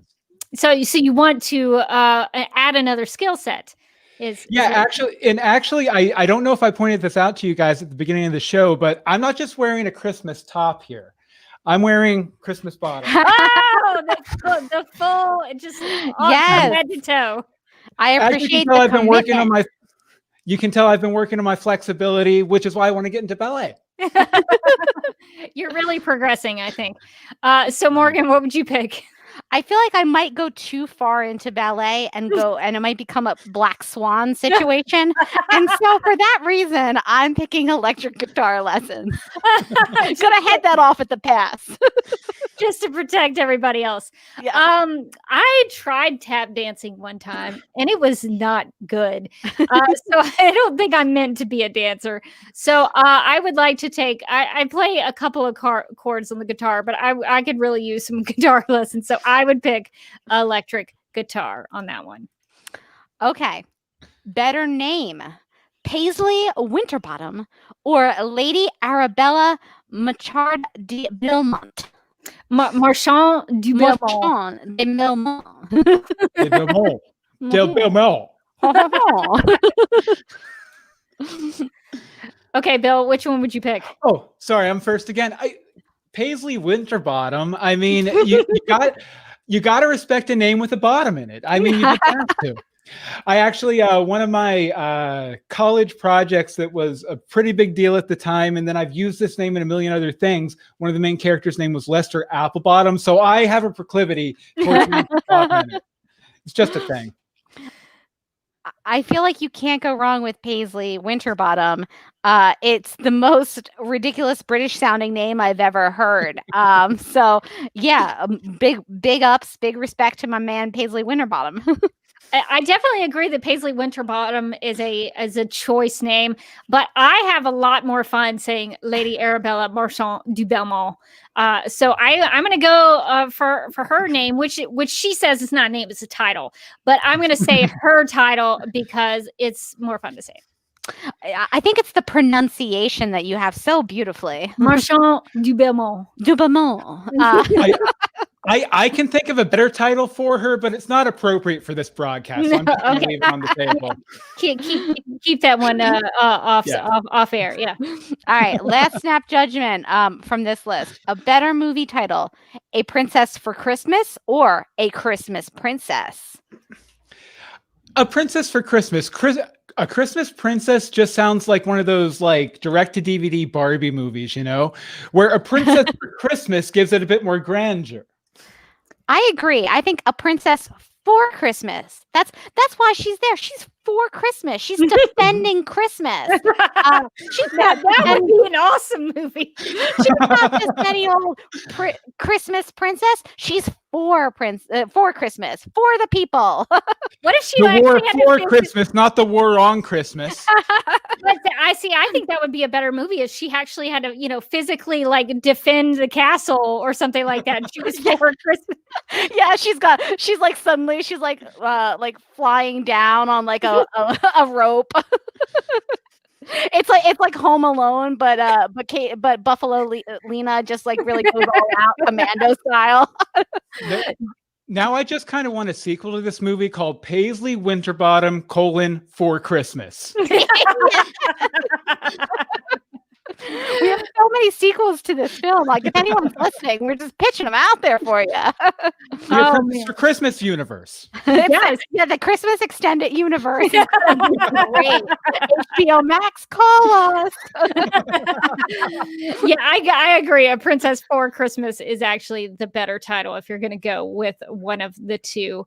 We did have some snap judgments in the chat. So Riley asks, Jules' sweater dress or Lena's gray sweater? Now, Bill, I don't know if you know about Lena's gray sweater, but it is a legendary, iconic sweater from the series Supergirl on the CW. Lena's casual look, prepping for game night, is the best outfit she's worn on the show, hands down. We all love the gray sweater. It's highly valued on the show and in our listeners' minds. So, Morgan, I guess I'll direct this to you because I don't think that Bill has seen the gray sweater. I have an opinion. But he's got an opinion. Well, okay. Well, let's hear it. Because you say, you and your listeners all of the gray sweater, I have to be the contrarian. So I'm going to the sweater dress. Okay. All right. It's a good sweater dress.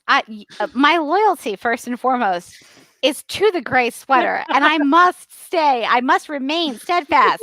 But I will say I wavered a second because that sweater dress is great because the sweater is just a top, right? But the sweater dress is a whole outfit. So yeah, that's true. That's a good point. It's tough. Throw some leggings in there. It's multiple outfits. Oh my gosh, you got yourself a couple outfits. Always thinking. Yeah, I think I'm going to go with Lena's gray sweater, but I will say that was pretty tough. Let's see. Nicole says Bud or tea. Opinions? Like Bud Light. Yes. I'm gonna have to go with tea because I feel like the penguin on my teacup would be disappointed if I did not. Can't let this little guy down. Bill, what would you say?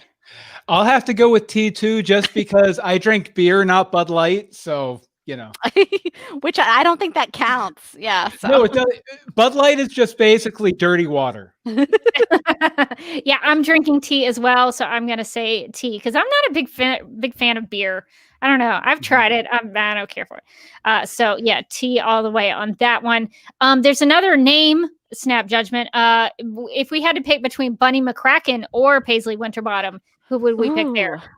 Bunny McCracken is a good name. It is, but I can't do my boy Paisley dirty,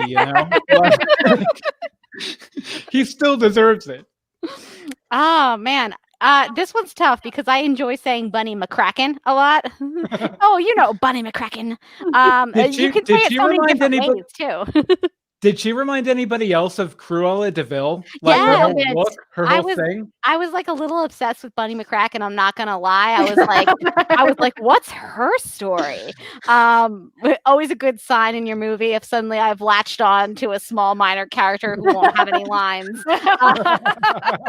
I gotta go with Bunny McCracken because I feel like she can be like Bunny McCracken, or she can be like a little Scottish. She can be like Bunny McCracken. Yeah, the Bunny McCracken. Yes, exactly. Yeah, that's how Outlander gets involved in this. I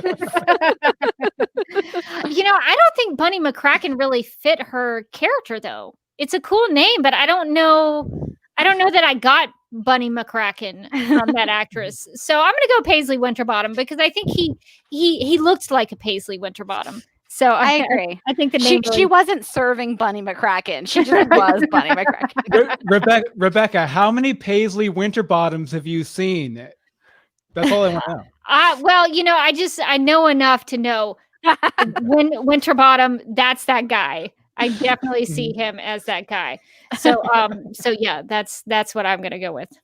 We have a snap judgment from Riley who asks, a spin-off movie is being made. Should it be about Affair Over There about Winterbottom and or should it be about the antique guy who fired Jules and the lady who got recommended by Jules called Critique the Antique? Okay,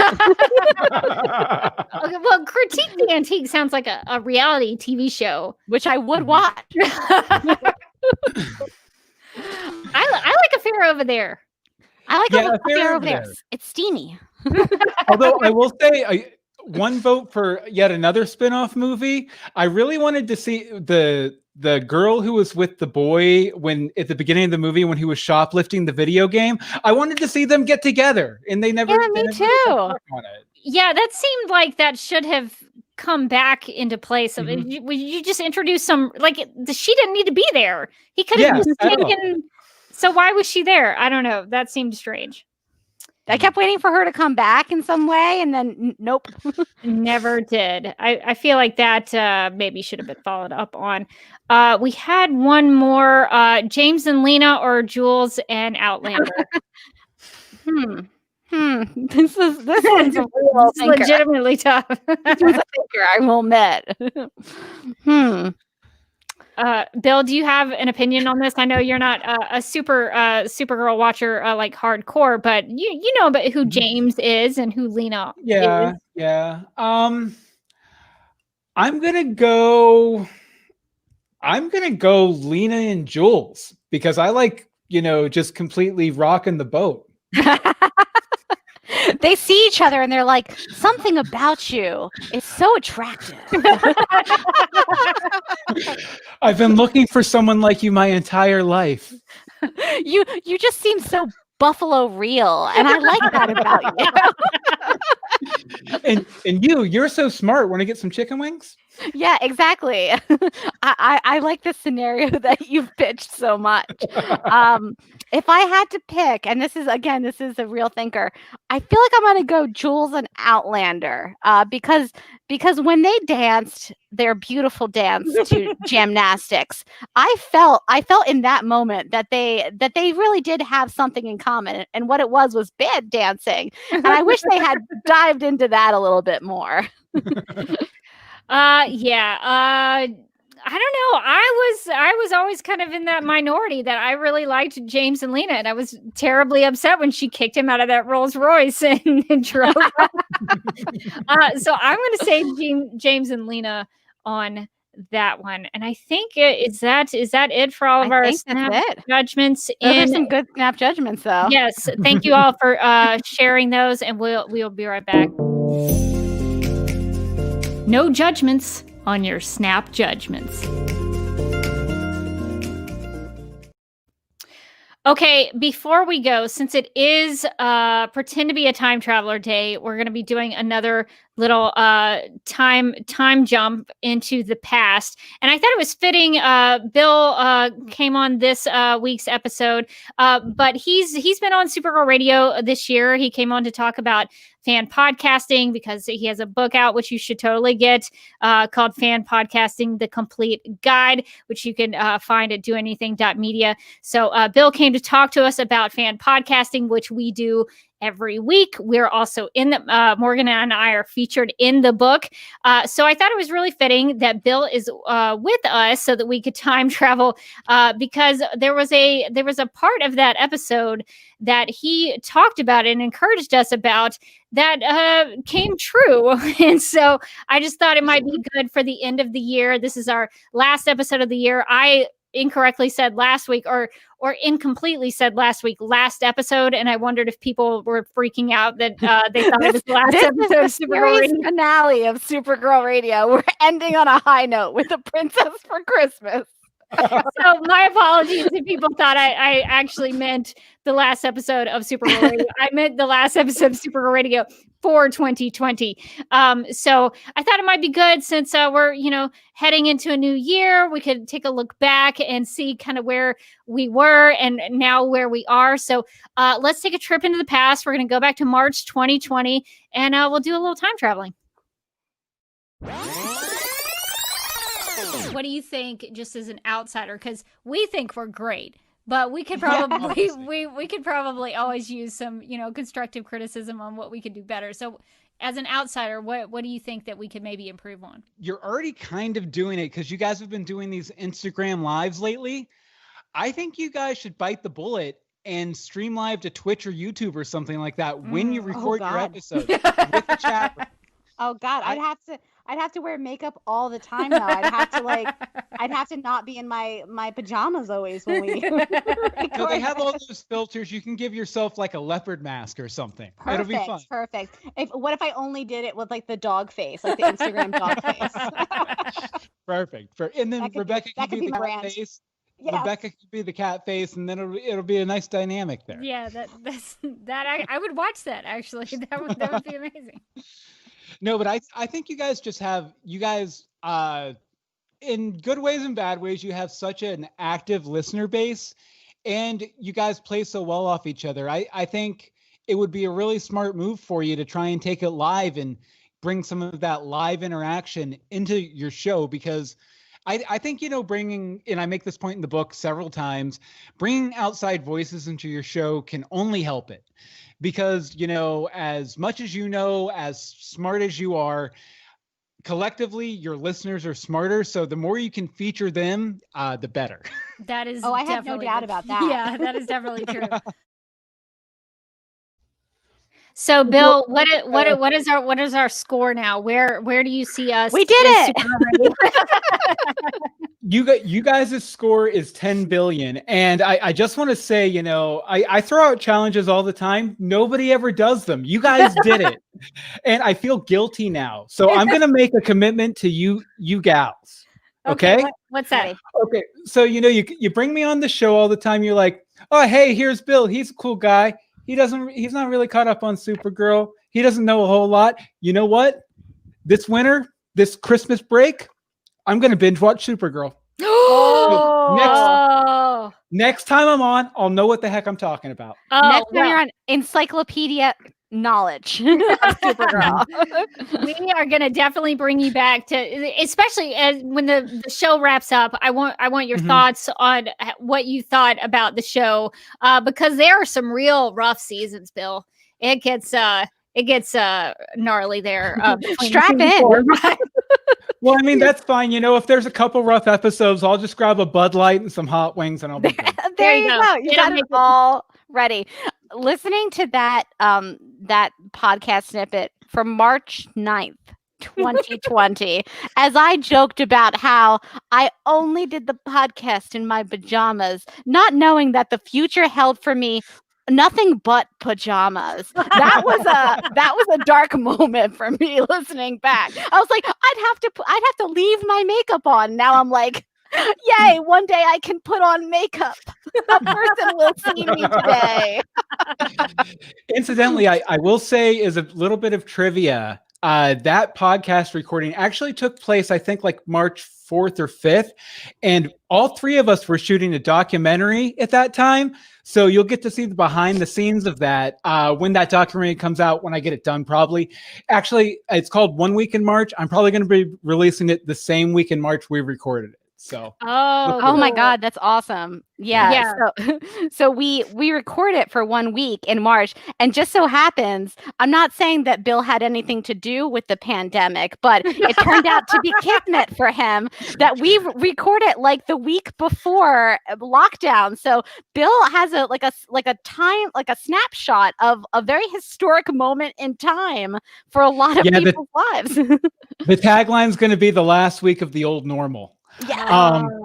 But you know what? I've been carrying this guilt around with me for a long time. I'm going to tell you guys something that a thought that crossed my mind the morning we were getting started. I was like, I hope something happens in the world that will, everyone will hear about and have an opinion on. And then COVID happened. I'm sorry, guys. It's all Bill's fault. If you take anything away from this live stream, everything is Bill's fault, is basically what happened. Thanks for 2020, Bill. No problem. Wait until 2021. It's going to be a woozy. But that actually, in all seriousness, Bill, thank you for encouraging us. And I think, I don't know, Morgan, I think the live streams have been a lot of fun. Our episodes have gotten a lot longer, but we have a lot of fun. And Bill made a really good point about our listeners bringing more to the podcast because they would know things that we don't know. And definitely tonight was a good example of that they are always contributing and being a very big, important part of Supergirl Radio. So thank you guys for showing up in the chat, participating in these. So I'm really proud of us, Morgan, that we took that challenge and we accepted it and did some good stuff, I think. And now look at it. We've got like opening credits and closing credits and in between credits. And I can't take credit for any of those because I've done nothing with them. But Rebecca's done such a good job with all the live stream stuff. It's so professional. Whenever like the legends see it, we're like, whoa, cool. We're too lazy to do it, but we respect it. Well, it comes with time. You start with something and then you sort of build with it. But it's been a lot of fun for me to do that.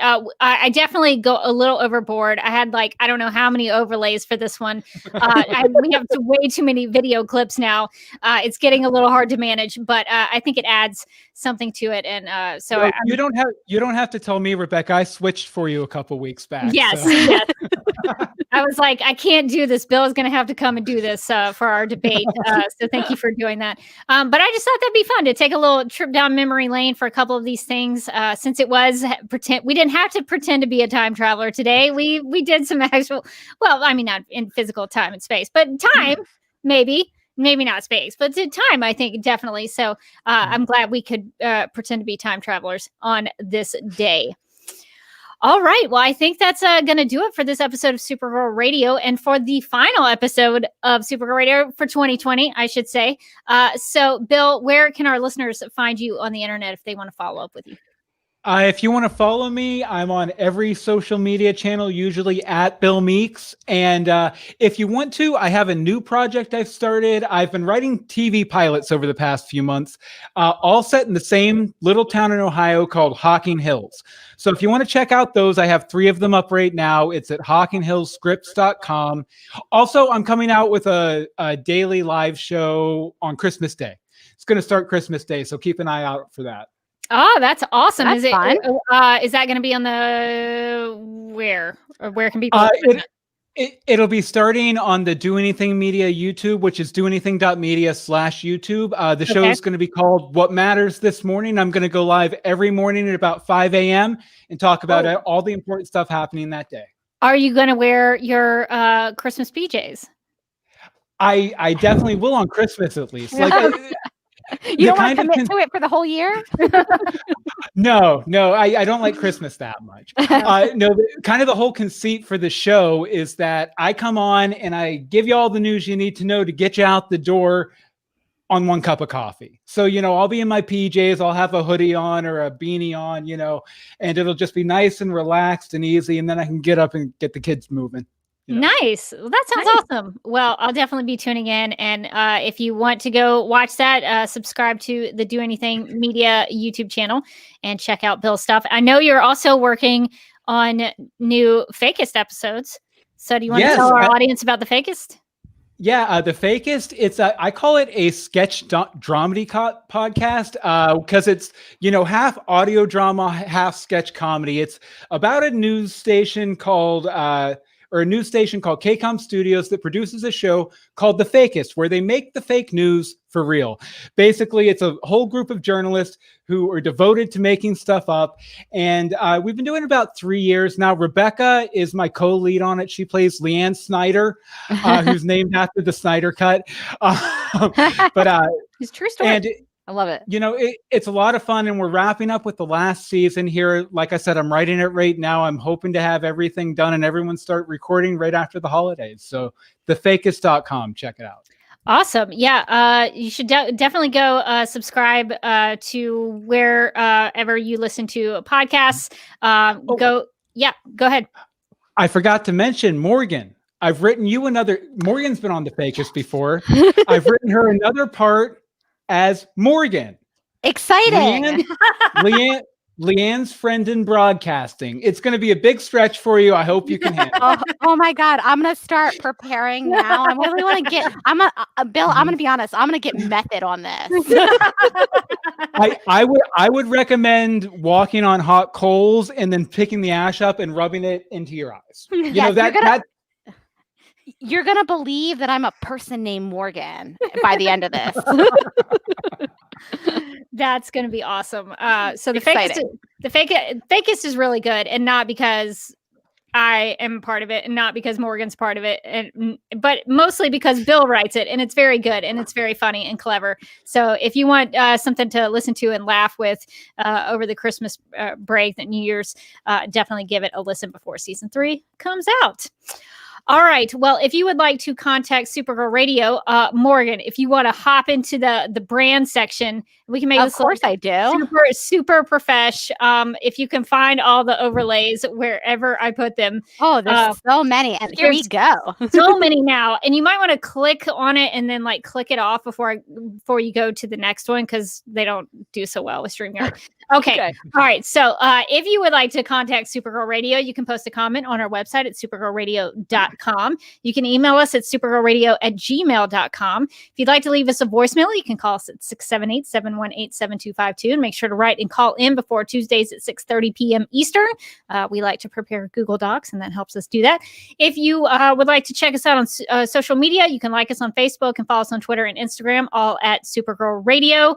You can listen to us on iHeartRadio, a Spotify, where we also have a Spotify playlist that includes music featured on and inspired by the CW Supergirl TV series. We're on Radio Public and Podchaser. We're also listed on DC's fan page, which you can find at dccomics.com/DC-fans. We're on Apple Podcasts and Stitcher Radio. So if you have time, we encourage you to give us a rating and write us a review. If you've been loving our live streams, please go to Apple Podcasts and Stitcher Radio and tell us what you like about them.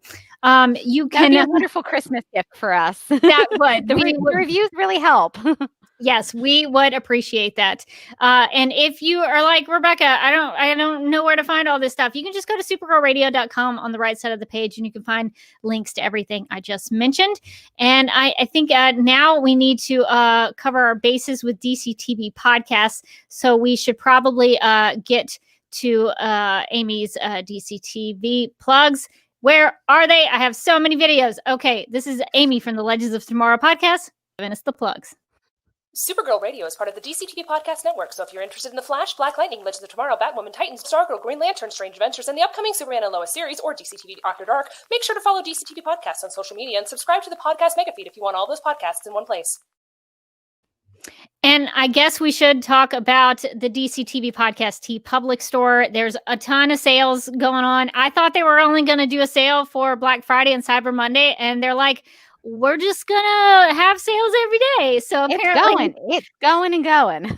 So apparently you can get even now, so far removed from Thanksgiving, you can still get sales in the T Public Store. You can find the link to that if you go to supergirlradio.com. There's a link that says T Public at the top of the page. And I think we should talk about some of the Lena stuff that we have in the store. So we have so many wonderful Lena items. Do you want to pretend like you are Lena? You can get that National City sweatshirt. You can. We have that. We have a couple. We have a couple of Lena designs.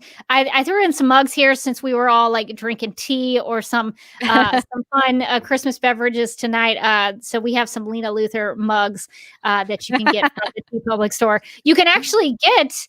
We talked about the National City sweatshirt. You can get a mug of Lena Luthor wearing a sweatshirt.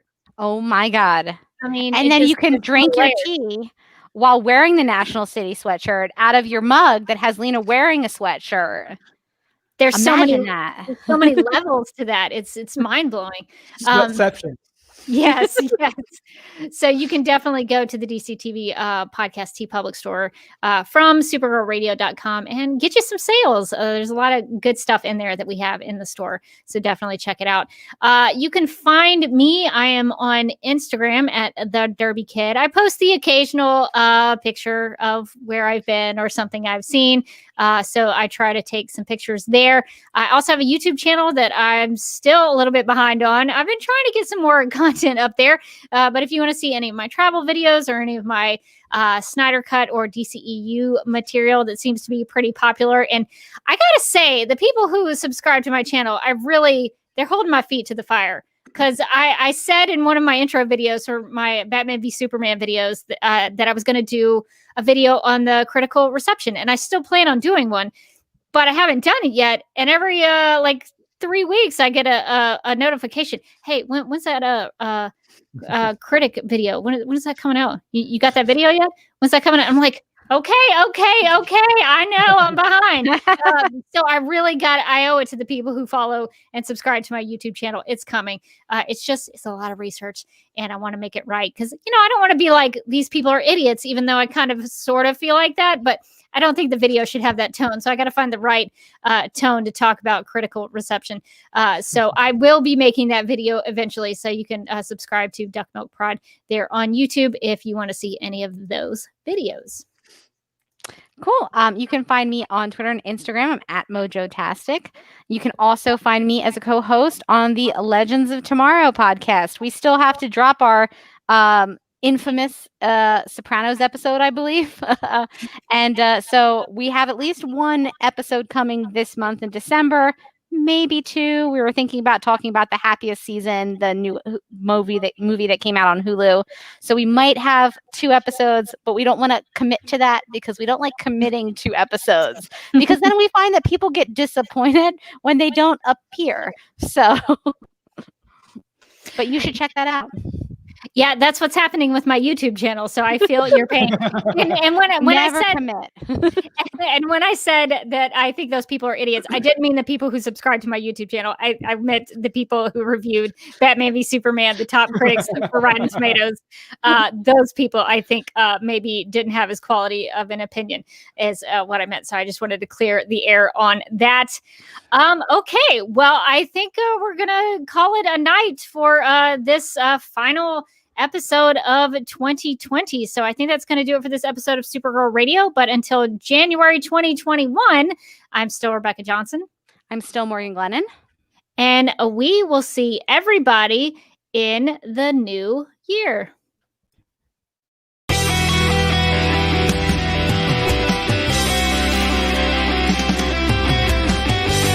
DCTV podcast. There's too many now! Exclamation point. Is becoming a human burrito a plus or a minus? I don't know. It does seem snug. I mean, they say you are what you eat. Oh no! So I do a podcast called Supergirl Radio, and one of our segments is Lena Luthor, Boardroom or Ballroom, because she looks like a boss in this coat.